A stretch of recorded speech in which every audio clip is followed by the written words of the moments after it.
What is going on, folks? It's your boy Stefan back here with more voice acting tips and tricks. If you're new here, every week I post voiceover, food review, and comedy content. So if you like the sound of that, make sure you subscribe, hit the bell notification so you don't miss any of my videos, and join me. Now, when most people decide they want to get into the career of voice acting, a lot of them tend to gravitate to the same few areas.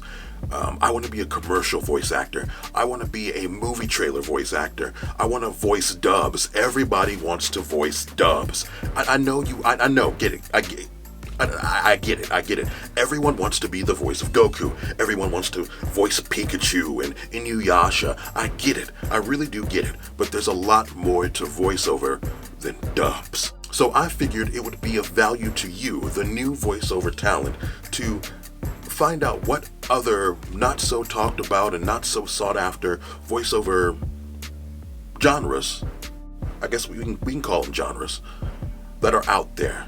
Because not everyone immediately is going to be a commercial voice actor. Not everyone is going to immediately be a movie trailer voice actor. Not everyone's going to be an anime dub voice actor. You don't have to give up on your goals, but just know you might have to do some other work along the way.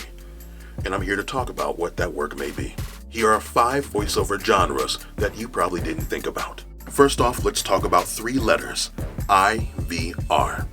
IVR stands for Interactive Voice Response. If you've ever called any kind of business or company and you get that automated voice, "Thank you for calling Stefan's Hardware," press 1 for sales.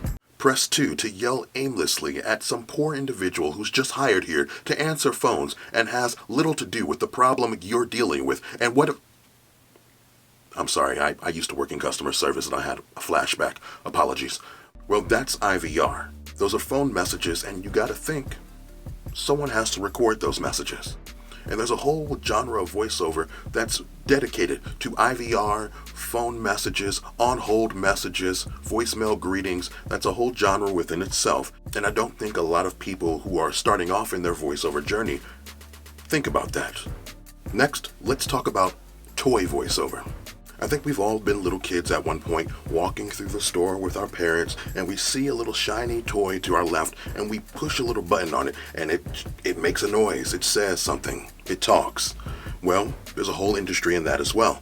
Sometimes when they have a toy to a certain franchise, like the Transformers franchise, sometimes that original voice actor who voiced Optimus Prime, Peter Cullen, is not available to record the toy.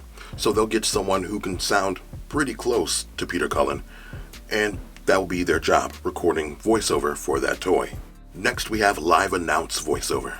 When you're watching an awards show like the Grammys, the Oscars, the BET Awards, the overhead voice you hear announcing the actors, the singers, the producers, a lot of the time that's a live voiceover talent. This takes some balls, I'm going to say that, because you're on live national television, and a lot of the time you have different names from different countries, some that you've never even heard of before, and you've got to nail those names on live television. But again, another area of VO that people don't often think about.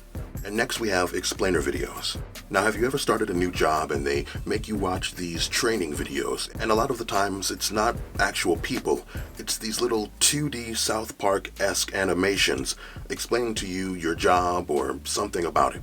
If the characters talk, or if there's some kind of omniscient narrator to it, that's voiceover, and a voice actor has to record that. And that is a massive part of our industry. And there's also other explainer videos for like online usage and just general e-learning, especially in our new post-COVID world, you know? And speaking of the new normal, we have medical narration. Now, just like it sounds, this is narration specifically oriented towards the medical field. Whether it's medical professional to medical professional to patient, medical professional to the general public, this takes a little bit of work too. This is where you're going to get some of the most complex terminology that you're going to find in the voiceover game. I've done a few of these, and oftentimes you can't be too squeamish either. Some of these get into some extreme detail, so I hope you have a strong stomach. And these are just 5 genres of voiceover that people overlook every day when they're contemplating getting into the industry. There are dozens of branches of VO that people never even think about when they contemplate a career. It's great to want to be a commercial actor, a cartoon VO, a video game VO. That's fine to have these goals, but you have to keep in mind that usually you're not going to be in these areas of VO initially when you first start off. So you may end up in some other genres of VO until you make it to that ultimate goal, and that's fine. I just want you guys to know that these other areas are out there. They're lucrative, so just keep an open mind. Alright, you guys, that's it from me. I hope this was of some kind of value to you. If you haven't already, make sure you subscribe, make sure you like the video, drop a comment if you have any questions about the voiceover industry. I may tackle them in a future video. As always, I've been me, you've been you, and I'll see you soon.